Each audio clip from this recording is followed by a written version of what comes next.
Hello and welcome back to It's Good to Talk. It has been a very long time since we last spoke. For a number of reasons, I kind of put the podcast aside, but now I'm back for 5 episodes. I'm going to do a limited series of the podcast with people that I am genuinely really excited to talk to. This guest especially, I'm very excited. In these episodes, we're going to get a little bit deeper. We may talk about topics that are going to be slightly triggering, so just approach these conversations carefully. But it's going to be fun and hopefully uplifting. I'm so excited to be back behind the podcast microphone. And joining me today is Roxie Nafousi. Now, Roxie is a well-renowned self-development coach.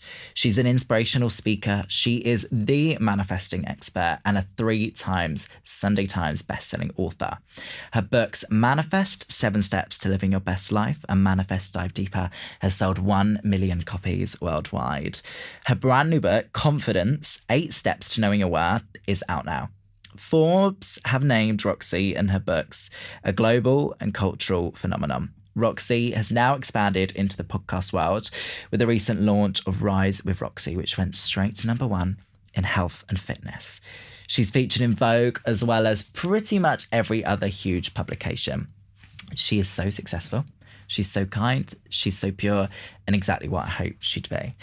I've met her a few times now, but I am so excited to just sit down one-on-one and pick her brain.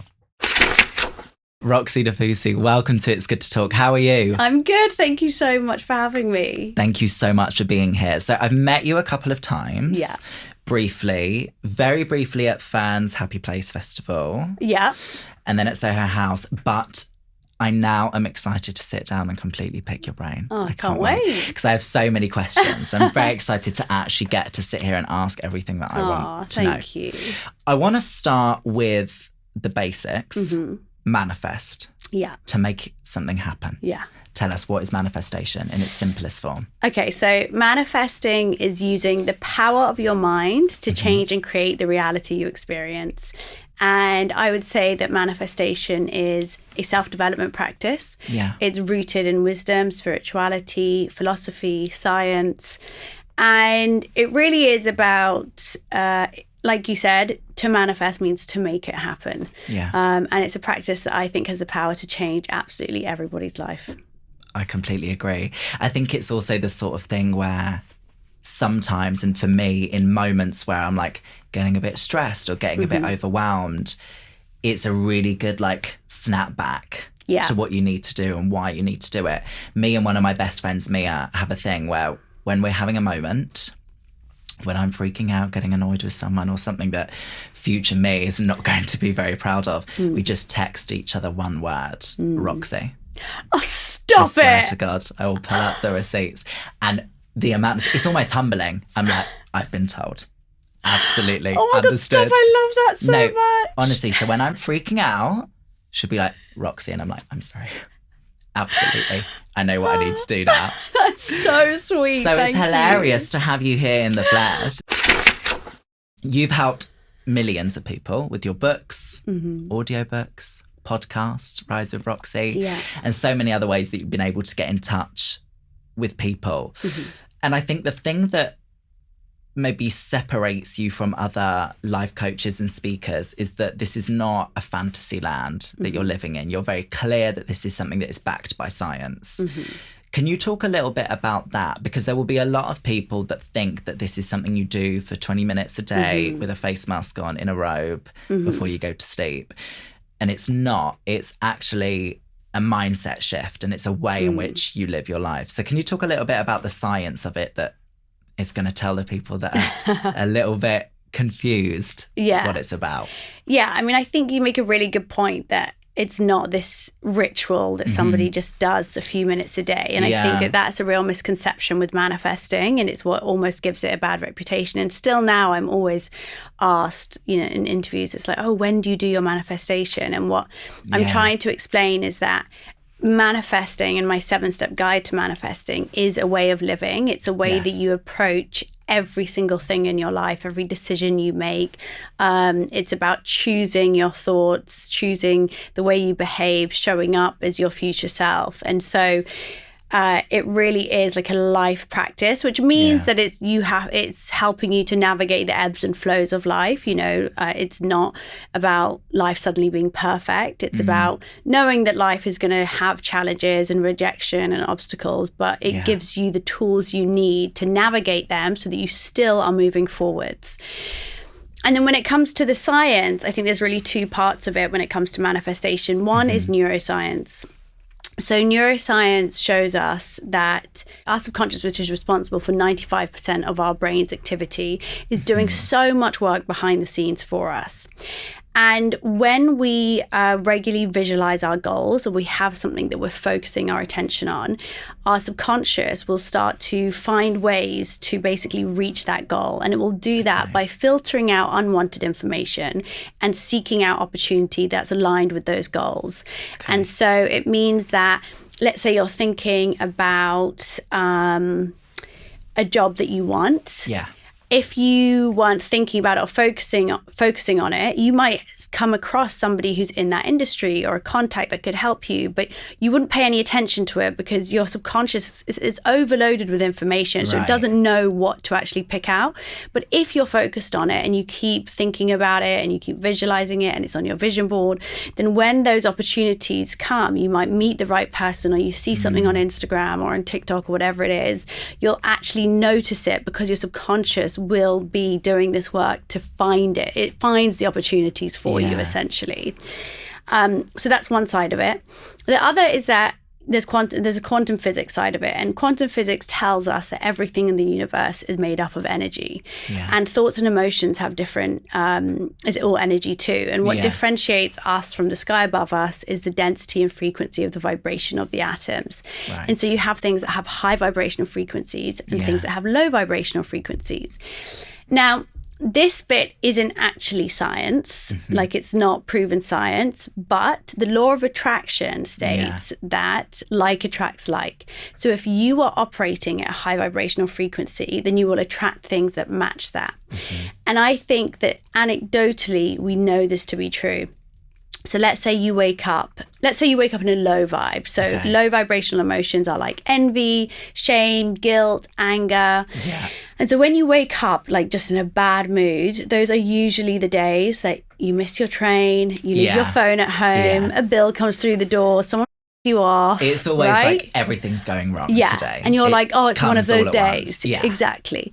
Whereas when you're in a really good mood, you're high vibe, aren't those the days where like you have the nicest Uber driver? Or you bump into a friend you haven't seen for ages? Or you get the deal come through, or whatever it is. For sure. And so I think what it's really saying is that like our vibe matters. So it does matter how we think, because how we think affects how we feel. And it does matter that we're conscious of what energy we're putting out there, because it's determining what energy we're attracting back to us. I think also it's the thing of like glass half empty or glass half full. And a lot of the time in days, well, every day is full of good things and bad things. And so it's completely right that if your mindset is in a place of negativity, you will find all of those bad things and subconsciously ignore all those positive things. Every person that smiles at you, the fact that, you know, it was a shorter queue at the coffee shop, you know, all those little things that actually are all the positives you've completely ignored because your brain is wired in this space of negativity. So that's completely true, that you are almost, your day is going to work in a certain way. And depending on how you begin it is how you're going to feel. And you talk a lot about when you wake up, is it the first 10 minutes of your day like really sets the tone for the day? Can you talk about that? So our subconscious is most susceptible to positive messaging at 3 points in the day, as we're waking up, as we're falling asleep, and when we're in a meditative state. And so in those waking moments, I think we have this incredible opportunity to feed our subconscious with positive thoughts and intentions. Yeah. So when I wake up, I always say to myself, today is going to be an incredible day. I'm excited for what's ahead. I'm proud of how far I've come. Yeah. And what you're doing is, as you've like so rightly pointed out, you're kind of saying, right, I want to find evidence that today is going to be a good day. And so you're going to notice the things that are good rather than the things that might reinforce, oh, today's going to be a really tough day. Oh God, I'm so exhausted. Oh, I can't be bothered for today. So I think how you start it really does matter. Totally.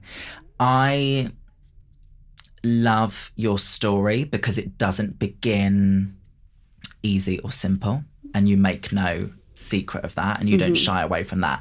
And I think that's probably maybe the main reason that you've connected with so many people, because people can see themselves in you. I love having these conversations because I have the time to completely research. The journalistic side of me loves it. I get to read the books, listen to the podcast, really take every little bit. And there were a lot of things that happened growing up, coming of age and coming into adulthood, whether that be your experience with your appearance, your culture, substance abuse. For me, it almost felt like I could make a judgment that you were living in a place of escapism for a long time. For sure. Would you say that's a fair judgment to make? Yeah, 100%. I mean, I was just deeply, deeply unhappy, and I had so much self-loathing. And drinks and drugs and cigarettes became a way for me to escape all of that for a good decade. Completely. And then you made a decision to go away and work on this. And then you came back to London. Can you talk a little bit about that time? So you've got the flight back into London. Where was it? Was it Heathrow or was it a Luton? It's just not London. I'm pretty sure it was Heathrow. Okay. So you're back in Heathrow. I'm back, and I had just done a yoga teacher training course. And I'd done 200 hours of yoga, meditation, and I thought, okay, I'm going to come back and be a yoga teacher, and this is going to be the thing that takes me away from addiction, and I'm finally going to be like cured. And bear in mind, before I'd gone, I had gone on like a massive binge because I knew I was going to go and reform myself. Right. I was like, great, let's just like go out every night, sugar, drugs, everything, like anything I could. It was just like crazy. Yeah. So I went kind of broken anyway. Came back feeling better, feeling ready. And then that night, as I landed, a friend of mine said, oh, do you want to come to this art dinner tonight? And I said, yeah, would love to. And then I turned up at her hotel room where she was getting ready, and it was 4 PM, and she pulled out a bag of and was like, do you want a line? And I was like, oh yeah, okay. Yeah. And we ended up going out that night. I basically ended up on a 48-hour bender. And it was, I mean, I just did so much I regretted. I mean, even in the next day after being out, I'd gone for lunch. I'd carried on at home on my own, gone for lunch with a friend who didn't know I was obviously still high. I went to the hairdressers. Like, it was just so horrible. And I woke up from that so full of shame.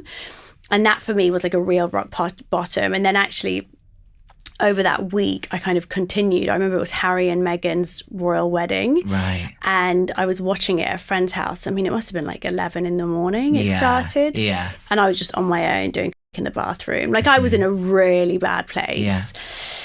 And that's when I called my friend and was like, I don't know what to do. I feel so lost. And she was like, oh, just listen to this podcast on manifesting, and the rest is history. You talked about regret there and shame, which are really tough emotions to kind of be honest about.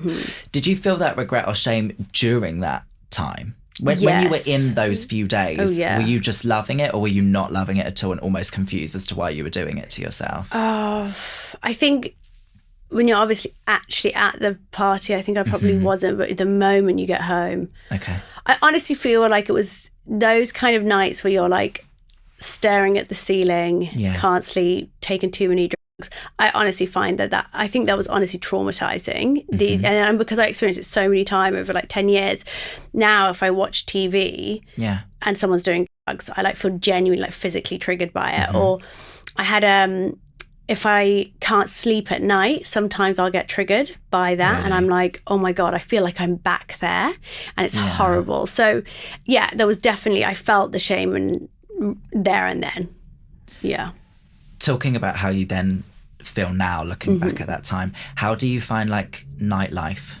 I don't know. I mean, I'm really trying to socialize again more. Like I focus I'm so busy with work and my family that I kind of put socializing on the back foot a bit, but now I'm ready to kind of like try and get back out there a bit. Yeah.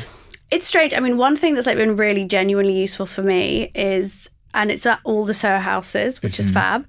So I invested in a brand called Quarterproof, which is mid-strength alcohol, because I still like to have a drink. I'm not sober, so I will love a cocktail. And so Quarterproof, which is in every Soho house now, it gives you, I can have a margarita, but for a quarter of the strength of a normal margarita. So for me, it's perfect. Like, for example, I'm going on a date tonight, right? And I purposely have chosen Soho House because it means I can have 2 or 3 cocktails over the evening and not worry that I'm going to be smashed, because I cannot handle more than one like full strength drink.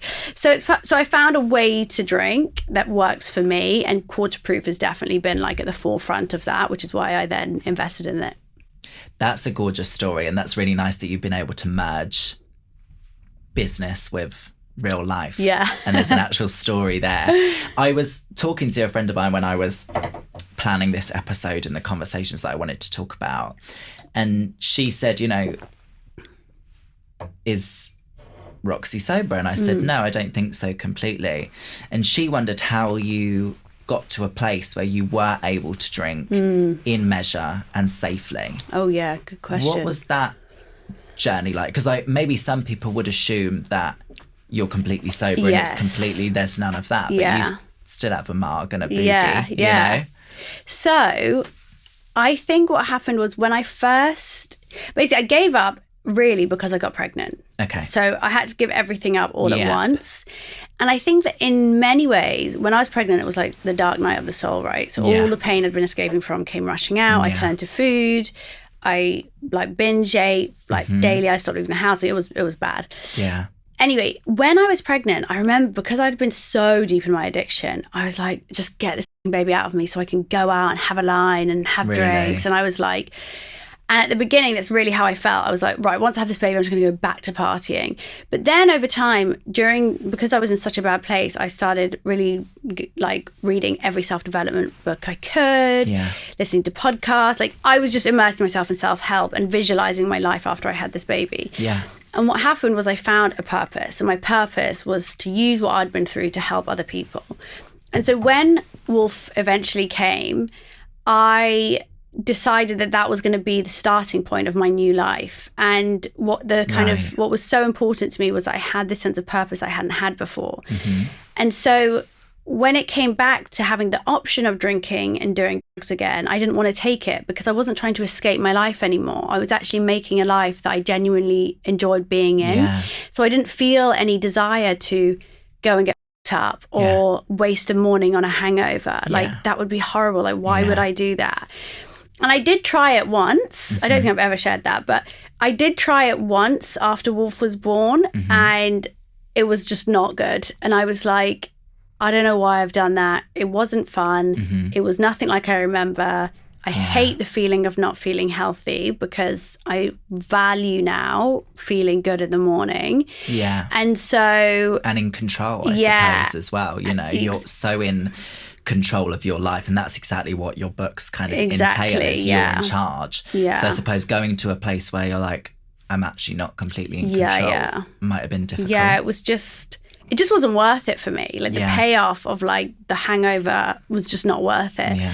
So it was very natural. And then I never really was into drinking, to be honest. Like being drunk was never the appeal for me.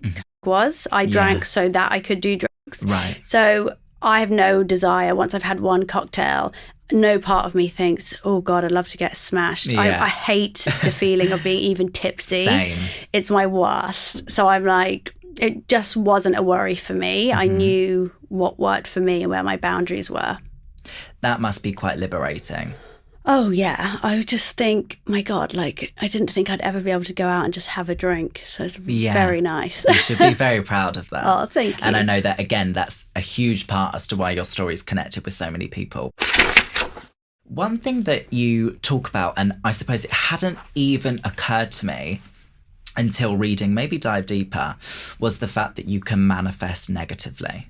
And I feel like people, maybe if their understanding of manifestation is this 15-minute thing you do, you know, with a face mask on, they may not even occur that you can manifest negatively. And I suppose that can also scare people a little bit if they're having a bad day. Yeah. So can you kind of talk about that and how to kind of ensure you're not manifesting negatively whilst also being kind to yourself and realistic? It's a really...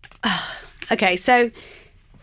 I think that we manifest from what we believe. Yeah. And so if we have this like hardwired belief that we're unlucky in life, good things aren't meant for us, we're not going to find love, we're not going to attract abundance, then I think the likelihood is we will keep ourselves stuck in that place. Yeah. Because the universe will continue to give us what we are telling it we think we're worthy of. For sure. But we don't manifest just from our thoughts. So we have 60,000 thoughts a day. So if we manifested based on every thought we had, it would be in chaos. So it's okay that during the day, you might have an intrusive thought. You will have negative thoughts. Like it's impossible to erase them all. Yeah. We don't manifest from that place. So it's not so much of a worry. We manifest really based on what we believe. And so when we're having a bad day, it's not that... What I do think is when we're having a bad day, if we're in those low vibe emotions, likelihood is we might attract a bit of shit to us, right? But I don't think it means that like really terrible things are going to happen to us. I think we have to still give ourselves like compassion, space to be human. I think toxic positivity is awful and doesn't help anyone. And to me, when I define positivity, I define it not as feeling good every day, but knowing that even on the dark days, better days are coming. And so really nice, it's like, yes, okay, for example, today, I am having the worst morning. Right. I just woke up in such a funk. I'm having my own little confidence crises in the last couple of weeks. Yeah. I'm like, oh. Now that doesn't mean, oh my God, everything's going to go wrong. Yeah. It's just like, right, I'm in a funk. What can I do to try and get myself out of it? Also, just knowing that this is going to pass. It's not going to last forever. Yeah. Whatever, don't attach too much meaning to it, right? Yeah. So it's just normal. Like life is full of ups and downs. Another friend who I was talking to a while ago, and I wrote it down because I knew that it would be relevant to this conversation. She talked about the theory of the Chinese bamboo tree. Have you heard about this? No. I think you're going to love it. Okay. So the Chinese bamboo tree takes 6 months to grow. You have to water it every day for 6 months. But it actually only grows, it actually only comes above ground in the last week of the 6 months. So you have to water that every day with no results, nothing to see for it, nothing to show for it. And then in that last week of the 6 months, there's the tree. Oh, I love that. And I love that because I think that just shows that you may not see these results every day, but showing up, working hard, manifesting, living in this mindset, this abundance mindset, being positive, ready to take everything as it is, you will then see the results of that in your career, in your love life, in your friendships. Maybe not on that day, but later down the line. Yeah, absolutely. And I think that kind of brings it all in of how important it is to just keep at it even when you feel like nothing's changing or nothing's happening, because it will. Yeah, I love and you that. say that about your 7 steps. You cannot follow the 7 steps and get any worse. No. You know? God, no. I At least at that. No, there's no way. No, completely not.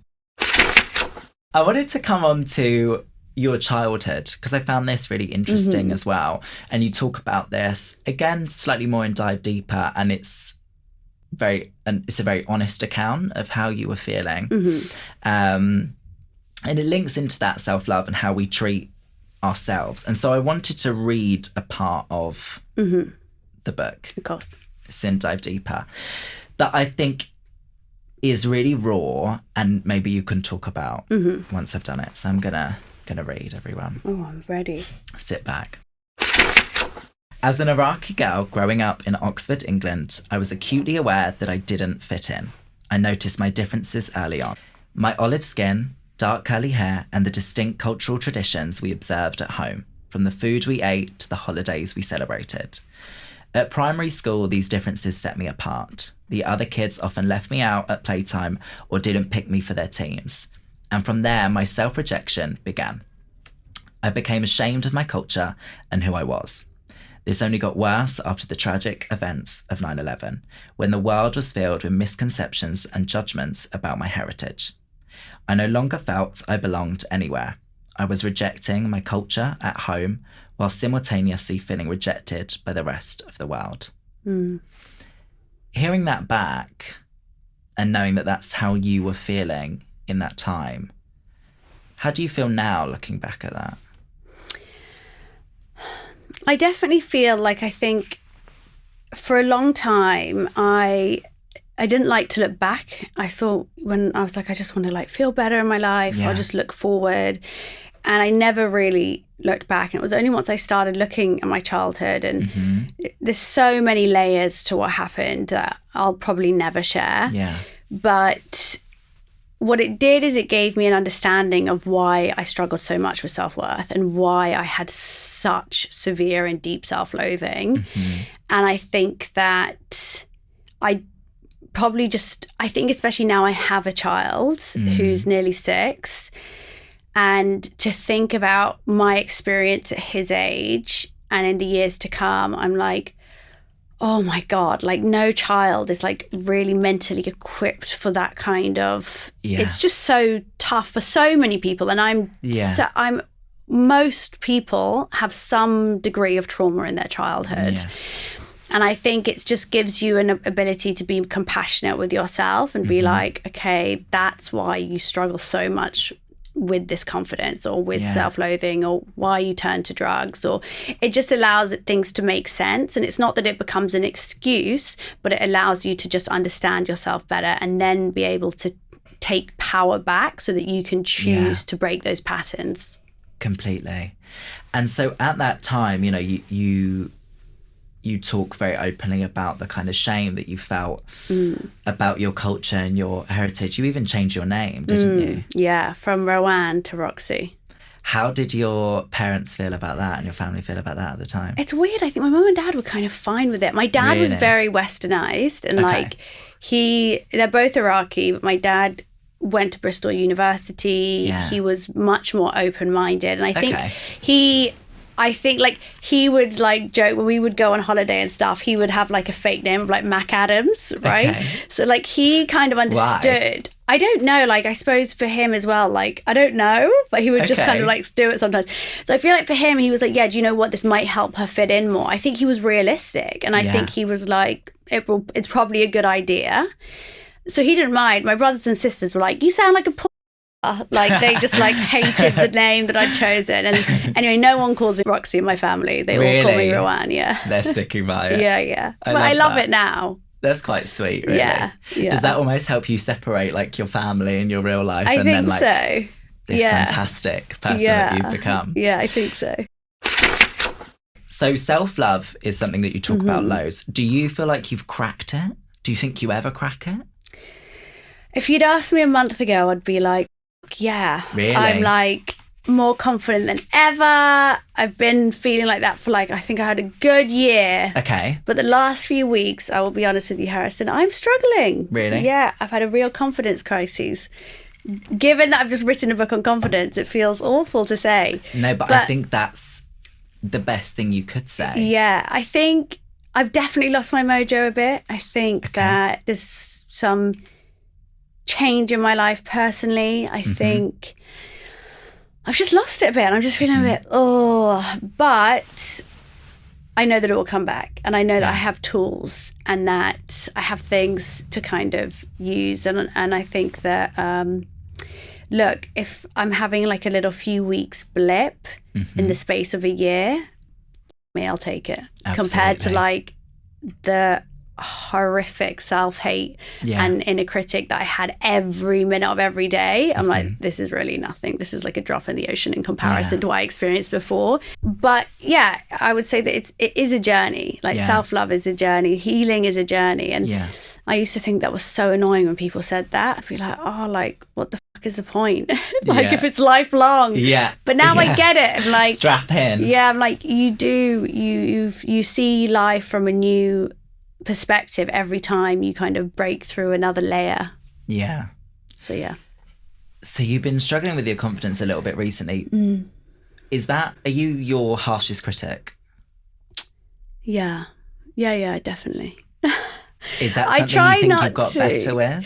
100%. Like, okay. I genuinely feel like very proud of myself. Good. I feel like a good person. Yeah. I do generally like who I am. Good. I'm just in a funk. Yeah. That's it. I'm just in a funk. I'm not feeling that confident on camera. I'm not, and I hate having to be on camera. It's not my favorite thing at all. It's probably the least favorite part of my job.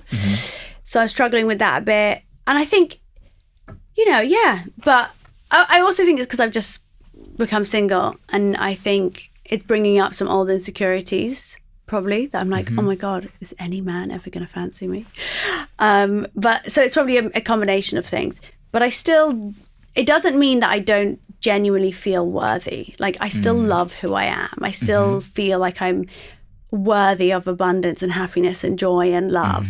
So it's not that like core, it's not deep down like, oh my God, I've lost all my sense of confidence and self-worth. It's just like, I'm in a little funk. Also, I feel like you'll never be 100% confident. There's always going to be parts of you that are lacking. Also, credit where credit's due. Because of your work, there will be a lot of people that have got through the situations that you are going through your work. Oh, thank you. And I appreciate you being here and being on camera. And even when you're not feeling at your best self, showing up, and that stands by everything that you stand for. It made me think of a moment you talked about. I can't remember where. I've consumed so much Roxie Nafousi content. It's actually terrifying. Whenever I've got a guest coming on, I completely step into their world. It's so good. But there was a time that you went on to Lorraine, and that ended up in a panic attack once you watched it back. Oh my and you God, talking about struggling being on camera just made me think of that. Talk to me about that experience. You really did do your research. Absolutely. I know we had for breakfast yesterday. That is a huge show. So congratulations, to have that exposure, and that's all such positive things. Yeah. Talk to me about that experience. It's really interesting. Oh God, it wasn't just Lorraine. Every time I went on This Morning, when I did Jay Shetty's podcast, basically every time I was on camera, which was almost every week for a couple of years. Yeah.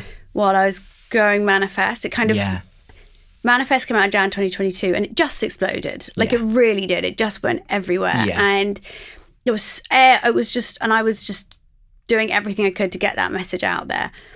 And every time I'd go on TV, I would have an anxiety attack before, usually be crying, having a panic attack once I've seen it, and then that would spiral like 2 to 3 days of like severe anxiety and self-hate. And it stems from like a very, very, very deep belief that I was like a hideous monster, right? So it's like really quite extreme, and it was very hard for me, but I kept being like, I'm more powerful than my fears and doubts. That's like a affirmation that I love. And I was like, I know that I hate myself, but what's important is that I get this message out there. So I have to do it. And so I think that's part of why my confidence, why I'm feel so proud of myself, and why I have so much despite my funk, why at my core, I really do like myself. Because a part of confidence, and it's step 6 of my confidence journey, of my 8 steps to confidence, is do hard things. You need to constantly show yourself that you're more capable than you give yourself credit for. So every time I've stepped outside my comfort zone, every time I've done something that I didn't want to do, I've actually seen a reward on the other side. And so I would keep saying to myself, I know you're going to hate this. I know you're going to hate it afterwards, but on the other side, you're going to be so happy that you did it. And it happened every time. And you would. And then a week afterwards, you'd forget about it. The anxiety would pass. But what you'd be left with is the result of whatever you did. And so it's remembering that those emotions of fear and anxiety, those are fleeting. Like, they will pass, but you'll be left with something much greater that you can hold on to. Do you still get like that now when things come out? Do you still not feel as much? Not as much. Like, I'm much better now. Okay. Much. I mean, it's worlds apart. One thing I did was start Rise, because I put off Rise for ages because I didn't want to be on camera. And I didn't want to have video of me every week. Yeah. And it was like exposure therapy for me. I was like, I'm just going to do it, and I'm going to see myself so much and see that people like it. And it's just a stupid thing, by the way, that's so in my head. But I think that has helped. I think that I've learned now through practice that I'll get over it in a day or two. So there's no point in even engaging in that it. Acceptance as well. It's like that was that. Yeah, it's like, right, move on. Yeah. And so, it's much easier now. It's incomparable. But it's also a completely weird experience to go from not being on those television programs to then literally doing every daytime show, every podcast, being everywhere on this huge press tour of your new huge book. That must have been so strange to go through and to be exposed to all of that. And that is going to be tough for anyone. Yeah. So, it's not made up out of nowhere. It's not a normal experience to go through, so be aware of that. Oh, thank you. You talk a lot about comparison as well, and there's a quote in one of your books about how comparison is the thief of joy. I've heard that so many times, and it's so true. What would you say to people that do struggle with comparing themselves to other people? Maybe it's career, maybe it's their friends all in relationships and they're not. There's always that one friend that is still the bridesmaid and never the bride. What would you say to those people that constantly are kind of annoyed with the world for that? I think that, so I talk about this both in Manifest and Confidence. So Manifest, one of the steps is turn envy into inspiration, because envy comes from this really scarcity mindset that there's not enough for us all. And inspiration is the antithesis of this. And so if we're constantly looking at other people, allowing it to really show us what we don't have, then we're keeping ourselves stuck attracting lack. Yeah. Whereas if we're able to look at other people and allow them to show us what's possible, then we're in a more abundant mindset, and then we'll attract more abundance to us. And then when it comes to confidence, I speak about comparison because it's one of the steps is break free from comparison. Because I say that comparison is a thief of joy, but to me, comparison is a thief of confidence. Yeah. And I think that I give lots of different kind of tools of how we can overcome it. But one of them, for example, is changing your perspective. So often we make upward comparisons. So we look at people that we perceive to be ahead of us. And so I imagine it like you're in a line of traffic, right? So if you've just you're in a traffic jam and you're looking at everyone ahead and you're like, oh my God, I wish I was at the front. Like, I've got so long to go. Yeah. But then imagine if you stopped and looked in your rear view mirror and you saw the queue of traffic behind you. Yeah. Then you could be like, but thank God I'm not like back there. But they'd wish to be where I am. Yeah.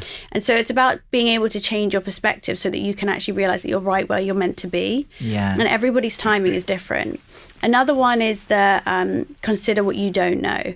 So it's like we might be jealous of like one part of what somebody has, but we don't know all the struggles and insecurities and challenges they're facing behind the scenes. And so I say to people, like, ask yourself one question. Would you trade your entire life for theirs? And the likelihood is no. Like, you wouldn't swap lives, right? So then you can't actually just be like, but I just want that one bit of their life. No, totally. And so these are little tools that can really help you reframe how comparison. I love that, and it also makes me think of another thing that you talked about that I thought was absolutely brilliant. It's an anecdote that you've told a few times to do with Bella Hadid. Oh yeah. Tell me this anecdote, because for people that don't know, I think it's such a beautiful message in like the coolest, chicest way ever possible. Okay. And the pictures are like the coolest thing ever. They are so cool. I still can't actually believe that. Okay, so back in 2020, me and a friend of mine, Tori, had both started out in this kind of like wellness world at a similar time. And when COVID hit, she had started making crystal bracelets, and they were called T-Balance crystals. And she had Bella Hadid wear one of her bracelets, and I was like, oh my God, this is incredible. So I posted an Instagram story celebrating my friend, being like, I'm so proud of my friend Tori. Bella Hadid is wearing her bracelet. I was not envious. I was not jealous. I was genuinely happy and celebrating my friend. And that celebration of other people is showing the universe, I'm not threatened. I believe there is abundance of opportunities for everyone. Yeah. And then if you fast forward to January 2022, 3 weeks after Manifest comes out, who should walk out of their hotel room with my book clutched under their arm for the whole world to see? Bella Hadid. Yeah, of course. And I was like, oh my God, what are the chances? Like, what are actually the chances? Yeah. And for me, it was such a clear like reward from the universe. Completely. So yeah, that's it. I love that story. I then wanted to come on to a few things that I think are really important for people to know about. The first thing is vision boards. Yeah. And I, especially in lockdown, was obsessed with vision boards.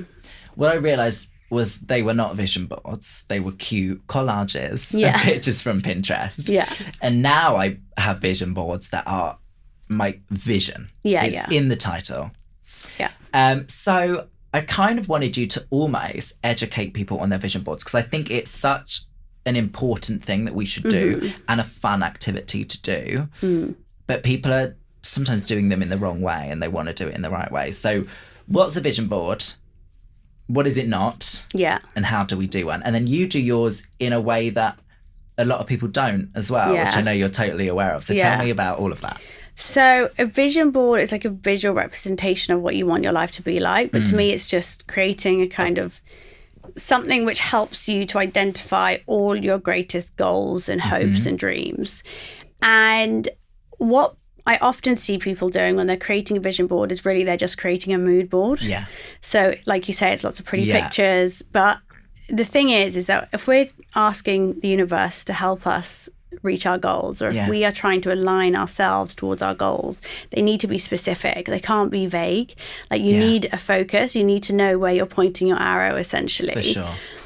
And so when I create vision boards, what I ask people to do is firstly categorize them so you can create a full picture of your life. So career, your home, travel, personal development, relationships, friendships, every sector. Whatever it is. Yeah. And then you can create, and then within each category, you want to be really specific with different goals, and also how you want to feel within those areas of your life, you know. So as well, like identifying the feeling that you want to create and the person that you want to show up as, you know, how do you want to step into work? How do you want to feel about yourself? What do you want the relationships with your co-workers to be like? How much do you want to earn? What's your job title? So you want to be as specific as possible. And then if you want to kind of decorate that with images on top of the like specific goals, obviously you can, and that's like a really fun activity. For sure. And then I advise people put it away, and some people like to have them out. I think if you're going to have something out, have a mood board out. But a vision board for me should be put away, because I think that it allows you to be much more vulnerable and honest with yourself about what you want. And manifesting, like step 7 is about trusting the universe. It's about knowing what you want, then letting it go, not obsessing day after day. That I think has been the thing that I've taken away the most from everything you've said, is that thing of like, this is what I want, and I cannot be a control freak and try and piece every part of the puzzle. I know what I want. I've made it clear. I'm now closing the book and putting it over there, and I'm working on myself and ensuring that I'm aligning with that. You got it. So I love that. You got it. The last thing I wanted to talk about is gratitude. Yeah. And I think it's a really nice way to end. Yeah. Because it's a very simple thing to do, but we're not very good, especially as Brits, at doing it and actually just enjoying the simplest things. Yeah. What's a little piece of advice to people to just be grateful for some of the little things? So gratitude for me is like the most life-changing practice. Yeah. And I recommend people do a positivity journal. So at night, you write down in chronological order every good thing that happened. So the sun was finally shining again. Yeah. I loved my morning coffee. I had a great meeting. I went to the gym when I said I would. I heard the sound of the birds when I was making my breakfast. Like, whatever it is. Yeah. And I think that what you do is you train your brain to look for the ordinary moments of joy in the day. And for me, this is what a happy life is. It's about being able to appreciate life's small pleasures and not just wait for those big moments to be the thing that brings you happiness. Actually, happiness is found in the ordinary, in the mundane moments. Totally. As long as you actually pay attention to them. Completely. And then the last thing that I like my guests to do is to leave us with a positive quote. And I'm going to grab a pen from behind here. And I'm going to ask you to do the same that I asked Josh to do. And sign your gorgeous, bright, shining book whilst giving us a little piece of something to leave with and finish on. Positive And I'm quote. on the edge of my seat for it. Oh my God. A positive quote. Maybe... I mean, there's so many, isn't There's so many quotes. But what do you think? What do people need to know today? I love this quote's coming to mind. Okay. Nothing changes if nothing changes. Love it. Thank you so much, Harrison. That was such a brilliant interview. Thank you so much helpful for coming on. An interview is well researched and it changes the whole thing. And I really enjoyed that. So thank you. Thank you so much. First time that we met, or the first time that we met properly, you'd complimented me on my energy, and I remember running to my friend Eliza, and I've carried that with me ever since. And it is the best compliment that I get given. I actually get given the compliment quite a lot. Yeah, I'm not surprised. And yet for someone to tell me my hair looks good or my outfit looks good, but I love my energy and they're having a laugh. Your outfit looks fantastic and your hair is on fire. Your hair's on fire and your outfit's fantastic. Thank you so much. Genuinely, thank you for being here. I know you said you've struggled a little bit with being on camera recently, so it's very special to me. Thank you so much. Thank you, Roxie. Thank you. Roxie Nafousi, what a phenomenal woman. I absolutely adore her. And I love so many of the things that she said in that conversation. She is everything that she stands for. She's so honest. She's so raw in the way that she speaks. And I feel empowered. I hope you do. My aim is that you come away from this excited about life, ready to take on the world, ready to go and get all your goals. You are amazing. You have so much unlocked potential. For now, it's goodbye, and I will see you next week.